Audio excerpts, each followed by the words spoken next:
Jadi di Jakarta itu, saya ini sebenarnya ketika selesai di Dikbud, itu ada komitmen Ustaz, untuk menjadi pembicara di New York dalam pertemuan sidang umum PBB. Sidang umum PBB itu selalu ada side event namanya, pertemuan samping tergantung bidang.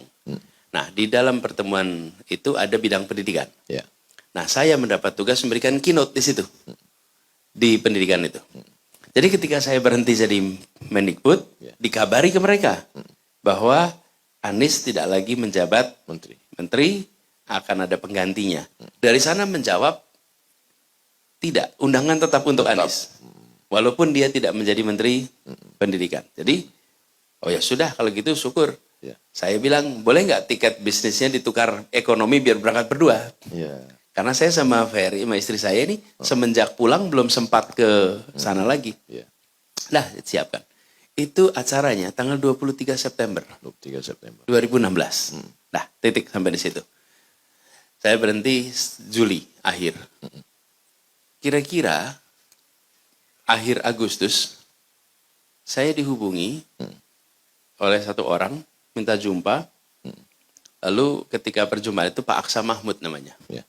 Pak Aksa itu, ya Pak Aksa Mahmud ini mengontak Masjid Sunda Kelapa. Masjid Sunda Kelapa. Nah, beliau itu tidak punya nomor saya, karena memang kita tidak ada kontak langsung. Lalu lewat seorang teman. Ya. Beliau bilang, Pak Anies, tadi malam kami itu malam Jumat ada tahajud. Selesai tahajud menunggu subuh, kita ngobrol. Nah, pada saat ngobrol, mereka itu membahas, ini kira-kira siapa ya yang bisa untuk lawannya Pak Ahok ya? Iya, gubernur. Lalu di antara mereka bilang, sebaiknya cari orang yang sedang didolimi. Oh. Itu kata mereka, cari Salah orang satu didolimi. kriterianya. Terus pertanyaan, siapa yang lagi didolimi? Iya. Itu yang pada habis di reshuffle itu. Oh. Jadi kita yang baris di reshuffle itu dianggap sedang didolimi. Sedang dizolimi. Jadi di absen lah satu-satu, mereka berunding. Rupanya dalam obrolan itu coba Anies. Jadi Pak Aksa langsung ngontak. Saya ketemu beliau habis makan siang. Terus ketika bilang, Pak Anies ini ada obrolan begini, bagaimana Pak Anies? Wih, saya nggak pernah membayangkan. Ya. Jakarta, belum pernah terbayang. Sama sekali tidak bayang. Ini baru selesai Dikbud.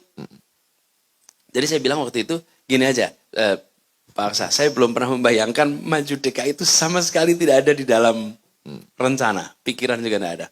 Saya tanya ibu dulu. Kalau ibu boleh, maju bismillah. Ya. Kalau ibu enggak usah. Jadi saya ketemu ibu sama istri saya, lalu jawaban ibu, kalau ini kemauan Anies enggak usah aja. Oh. Tapi kalau ini permintaan dari, maaf.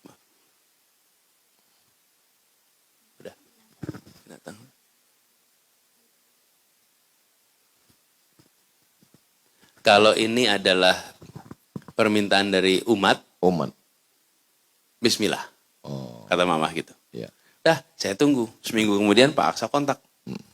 Pak Anies gimana jawabnya? Gitu. Akhirnya saya sampaikan itu.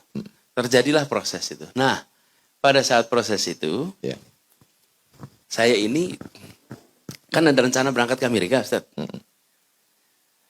Lalu, awal September, saya kena demam berdarah.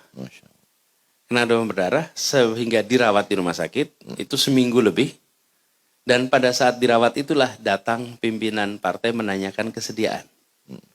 Saya dalam keadaan diinfus itu, ditanyain kesediaan. Setelah saya itu semua, nah saya yang seharusnya berangkat gara-gara kena demam berdarah itu, maka tidak boleh penerbangan panjang, karena demam berdarah itu membuat pembuluh darah menjadi renggang, dan kalau terbang ada tekanan. Sehingga tidak boleh. Kalau terbang 2 jam masih tidak apa-apa. Tapi kalau ke sana kan sampai 20 jam, 25 jam. Ini tidak boleh. Tahu tidak Ustaz, pendaftaran KPU itu tanggal 23 September. Jika Allah tidak kirimkan satu nyamuk itu, saya sedang berada di New York ketika pada malam itu. Karena saya baru diundang untuk datang itu 22 malam. Besoknya pendaftaran, malam hari, jam 12:30 malam, saya ditelepon. 1:30 malam. Diminta datang, kemudian saya datang, malam itu saya ditanya apakah bersedia. Saya bilang saya dulu sudah sampaikan. Ya. Dan pada waktu itu peristiwanya malam Jumat 22 malam. Konsul Indonesia lagi rame tuh, nungguin siapa yang akan dicalonkan pada malam itu. Nah itu Ustaz, kalau tidak ada kejadian saya Demam berdarah. saya tidak berada di Jakarta. Dan tidak bisa mendaftar. Tidak mungkin. Ada Jadi, rencana Allah. Dan mereka berapat itu saya tidak di situ. Iya, iya. Karena saya bukan anggota. Iya. Dan sebenarnya waktu saya datang, Ustaz, itu di ruangan itu bisa dibilang 99% bukan yang bersama saya sebelumnya. Ya. Jadi di tempat itu lumayan agak tegang di awal itu. Lalu terjadilah yang kita tahu sekarang. Makanya saya selalu bilang di Jakarta itu, saya tidak berencana, ada yang memutuskan, saya jalani, mau diramein seperti apa, saya nggak terlalu khawatir. Ini jalan dari Allah, yang saya jalanin tawakal Allah.